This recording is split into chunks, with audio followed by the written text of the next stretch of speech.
오늘은 본문의 말씀으로 덕을 세웁시다 말씀을 드리도록 하겠습니다.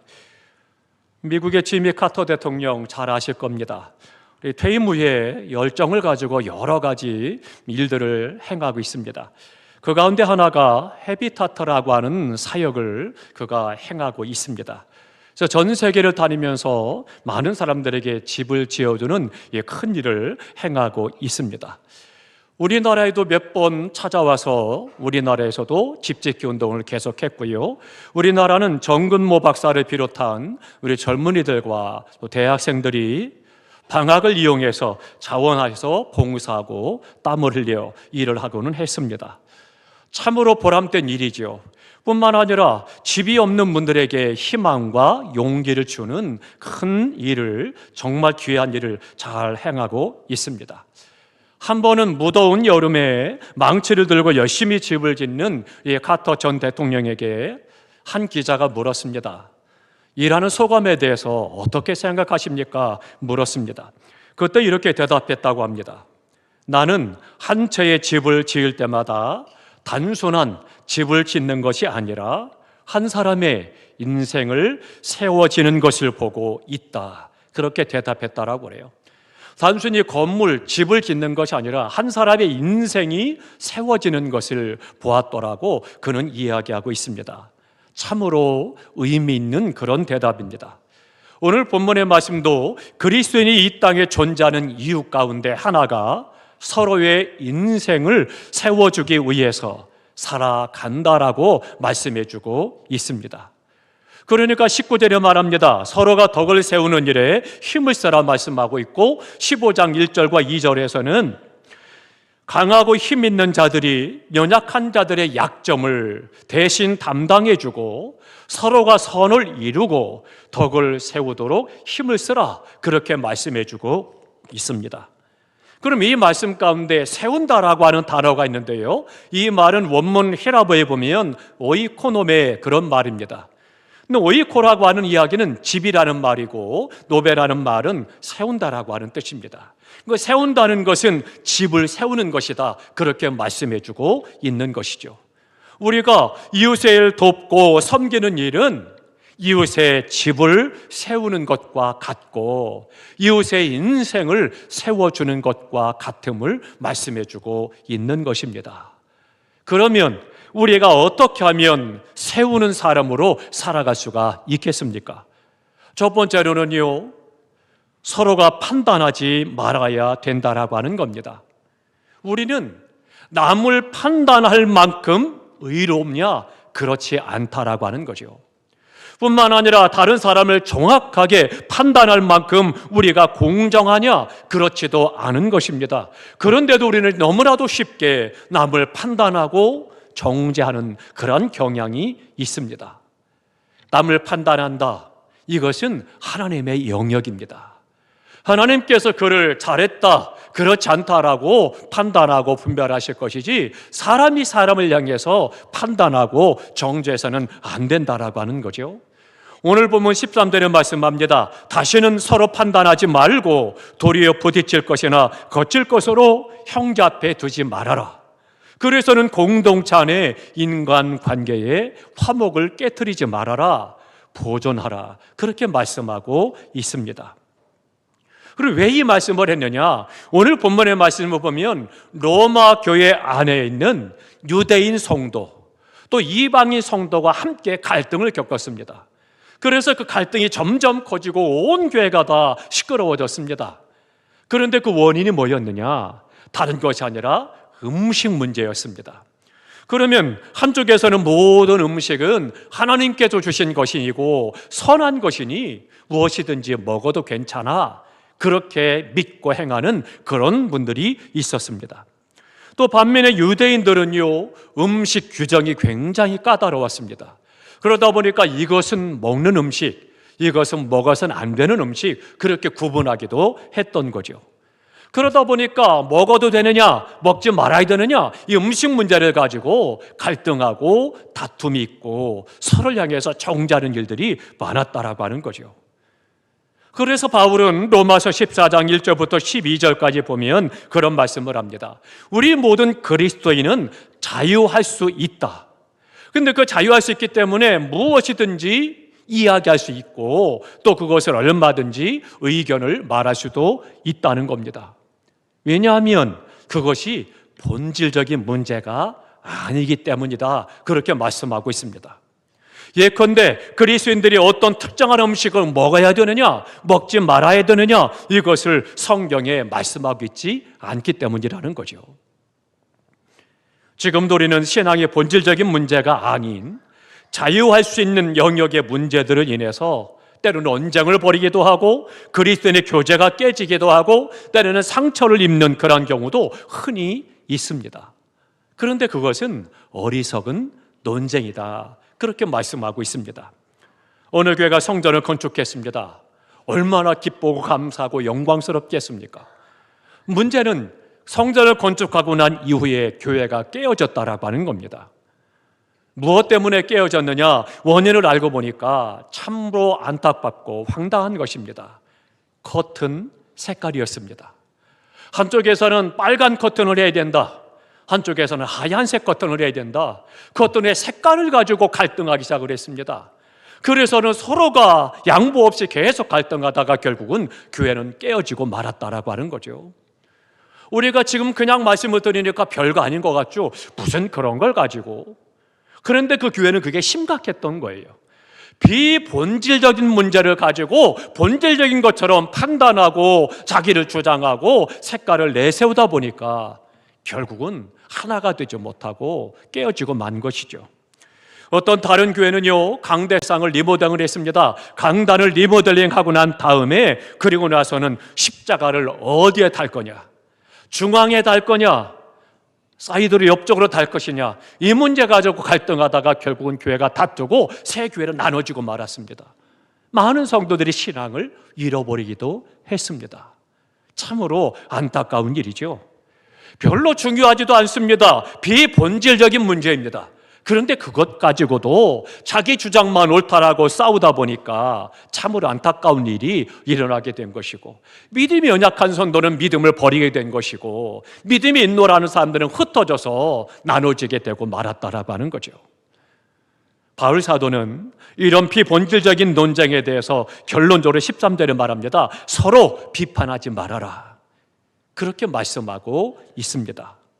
사실 이런 논쟁에는요, 정답이 없습니다. 오히려 비본질적인 문제를 가지고 다른 형제나 자매를 근심하게 만들고 시험 들게 만들고 실족하게 한다면 그게 더 중요한 문제라는 거예요. 그래서 15절에 무엇보다 중요한 것은 형제를 서로 사랑하고 서로 세우는 일을 하라, 그렇게 권면하고 있습니다. 사랑하는 성도 여러분, 우리 예수님께 모든 성도들이 함께 덕을 세워나가시기를 주님의 이름으로 축원합니다. 세우는 것, 그것이 중요하다는 거죠. 또 하나, 두 번째로는요, 믿음이 강한 성도가 양보해야 됩니다. 그런데 우리 한국교회를 보면 대부분 그렇지 않습니다. 믿음이 강한 성도들이 내가 믿음이 강해, 믿음이 든든하고 좋아, 드러내려고 하고 자기 의를 나타내려고 하고 자기 주장을 더 강하게 여기고 네가 언제적 신앙인데, 내가 언제부터 예수를 믿었다고, 그리고는 다른 사람들의 의견을 무시하고 자기만을 주장하는 그런 경향이 있습니다. 결코 그것은 성경적이 아니요, 건강한 믿음이 아니다라고 하는 거죠. 로마서 14장 2절에 말씀합니다. 모든 것을 먹을 수 있는 사람이 믿음이 강한 사람이다. 그런데 채소만 먹는 사람은 믿음이 약한 사람이다라고 말씀합니다. 그러나 모든 음식을 먹을 수 있다는 믿음을 갖고 있는 이 사람이라도 언제 어디서나 그렇게 할 수 있는 자유와 권리가 있다라고 생각해서는 안 되는 겁니다. 나는 믿음이 좋으니까 상관없어, 오히려 다른 사람들이 못하는 걸 내가 할 수 있으니 얼마나 믿음이 좋아, 그리고 자신을 나타내려고 함부로 행해서는 안 된다라고 하는 거죠. 그것에 대해서 주장해서는 안 된다는 거죠. 왜냐하면 믿음으로 하는 나의 모든 자유와 권리가 공동체 안에서 다른 사람을 실족하게 한다면 나의 자유와 권리를 마땅히 절제해야 된다는 겁니다. 그것을 말씀해주고 있는 거죠. 그것이 공동체 안에서 덕을 세우지 못하기 때문에 나의 그것을 주장하지 말라는 거예요.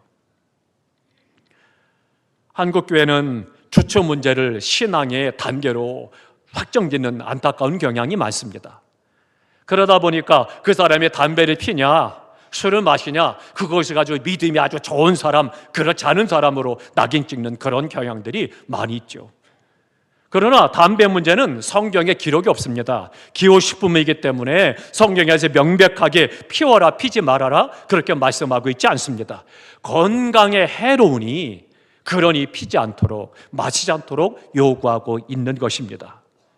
혹시라도 어떤 우리 성도들에게는 충격이 될지 모르지만 세계적인 명설교가였던 스펄전 목사님은요 꼴초였습니다. 얼마나 담배를 많이 피고 좋아했는지 그런데 교회 옆에 담배 가게에다가 팻말을 붙였다고 합니다.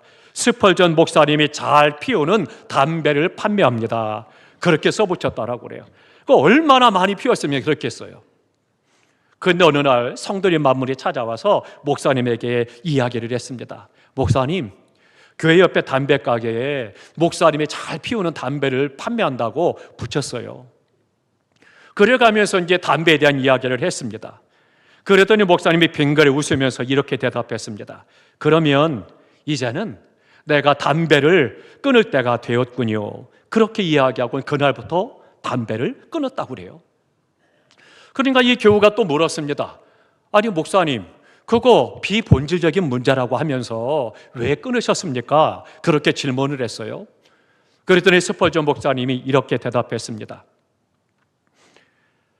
담배 피우는 것이 신앙의 본질은 아니지만 나는 상관이 없는데 나 때문에 여러 사람이 실족하고 그리고 담배를 피우게 돼서 건강을 해치게 된다니까 내가 교회의 덕을 위해서 삼가해야 되지 않겠습니까? 교회의 덕을 세우고 성도들의 믿음을 위해서 기꺼이 그것을 끊었다라고 말씀하고 있는 것입니다. 오늘 보면 20절, 21절에도 바로 그 내용을 말씀하고 있습니다. 나의 자유가 다른 사람의 거리낌이 되지 말아야 된다. 그것을 말씀해주고 있는 거죠. 나는 믿음이 좋아서 담배를 피울 수도 있고 제3식을 먹을 수도 있지만 그러나 믿음이 연약한 성도들이 그것 때문에 시험 든다라면 끊어버리고 먹지 않겠다라고 말씀하고 그것을 성경 우리에게 가르치고 있는 것입니다. 우리 성도들을 혹시 착각하시면 안 됩니다. 손 목사가 담배 피워도 된다고 해서 오해하시면 안 됩니다. 절대 그런 말 아닙니다.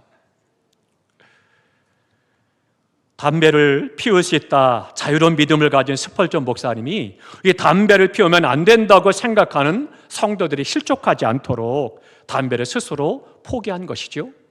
중요한 것은 누가 옳으냐 누가 그르냐 그것이 아니고 약한 믿음의 사람들, 연약한 믿음을 갖고 있는 형제들이 시험 들지 않고 실족하지 않도록 하는 것이 중요하다라고 하는 겁니다. 그러니 이런 상황에서는 언제든지 믿음이 강한 사람이 양보를 해야 되는 것입니다. 나는 괜찮다 할지라도 연약한 성도를 위해서 기꺼이 절제하고 끊고 행하는 것이 중요한 거죠. 또 하나 세 번째 우리가 마지막 기억해야 될 것은요, 본질적인 가치를 추구해야 된다는 겁니다. 대부분의 신앙의 논쟁 자리에 들어가 보면 그렇습니다. 본질이 아닌 비본질적인 것을 가지고 막 생명을 걸고 다투고 갈등하는 그런 것을 볼 수가 있고 열을 받습니다. 어느 모임이든 그 모임 안에는요, 다 동일한 뜻과 생각과 가치가 있는 것은 아닙니다.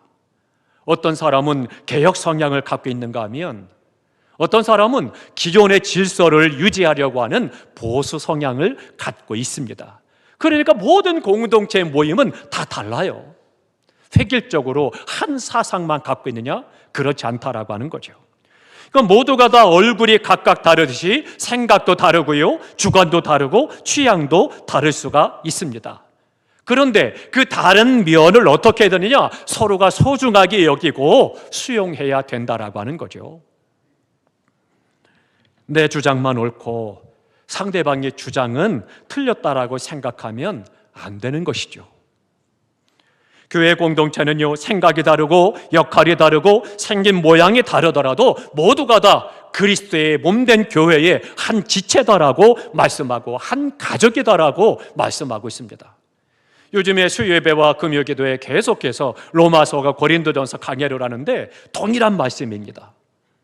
지체가 많이 있지만 그 모든 지체가 다 한 몸, 그리스도의 몸이다라고 말씀하고, 우리는 한 몸이 됐기 때문에 이 지체가 저 지체를 보고 연약하다고 해서 함부로 대해서도 안 되고, 비판해서도 안 되고, 너 필요 없다 말해서도 안 된다라고 하는 거죠. 그리스도의 몸된 모든 지체는 한 형제요, 한 자매요, 한 몸이 되었기 때문에 말씀하고 있습니다. 그러니까 서로가 상처를 입히면 안 된다라고 하는 거죠. 교회 공동체 안에서 논쟁을 벌이지 않고 아름다운 공동체를 이루고 더 깊은 교제를 만들어갈 수가 있어야 되는 것입니다. 그러려면 우리가 비본질적인 것에서 본질적인 것으로 가치를 집중하면 됩니다. 비본질적인 것을 가지고 이렇다 저렇다 말하기보다는 본질에, 이것이 하나님께 영광이 되느냐, 이것이 믿음이 연약한 성도에게 힘이 되느냐, 주님의 교회를 든든히 세울 수 있느냐, 이것을 생각하면서 우리가 믿음으로 행하는 것이 중요하다라고 하는 것입니다. 오늘 본문 17절에 보니까 무엇을 먹고 마시느냐, 비본질적인 것으로 다투지 말아라 말씀합니다. 하나님의 나라의 가치는 먹고 마시는 것이 있는 것이 아니라 의와 평강과 희락이니라, 그렇게 말씀해주고 있습니다. 우리의 이웃이 어떻게 의롭게 살아가고, 어떻게 하면 세상이 평화하고, 어떻게 하면 기쁘게 살아갈 수 있느냐, 이것이 더 중요하다라고 하는 거죠. 그래서 마태복음 5장 9절에 주님을 말씀하십니다. 화평케 하는 자가 복이 있나니 말씀했습니다. 마태복음 5장 23절에도 예물을 드리기 전에 형제와 먼저 가서 화목하고 돌아와서 예물을 드리라, 그렇게 말씀하고 있습니다. 사도 바울도 고린도후서 5장 18절에 말씀합니다. 화목케 하는 자들이 되라, 그렇게 말씀했고, 고린도전서 14장 33절에도 모든 성도는 교회 안에서 화평을 이루라 말씀하고 있습니다. 교회 안에 화평을 모르고 중요하지 않은 비본질적인 문제를 가지고 비판하고 정죄하고 마구 헐뜯고 비방한다는 것은 교회 공동체를 허무는 여우와 같다라고 성경은 말씀하고 있습니다. 주님께서 이 땅에 평화의 왕으로 오신 것처럼 화평을 세우는 교회, 화평을 세우는 성도의 삶이 돼야 되는 것입니다. 서로가 약한 자를 세워주고 내가 그 자리에 있음으로 말미암아 화평을 이루어가고 만들어낼 수가 있어야 되는 거죠. 우리 가정에서도, 교회 안에서도, 회사에서도, 기업에서도, 우리 이웃과의 관계 속에서도 어디서든지 화평을 만드는 자, 화평을 이루는 자가 되시기를 주님의 이름으로 축원합니다. 사랑하는 성도 여러분, 교회의 덕을 세우며 서로가 붙들어주고 서로를 세워나가는 우리 세연교회 될 수 있기를 주님의 이름으로 축원합니다. 기도하겠습니다.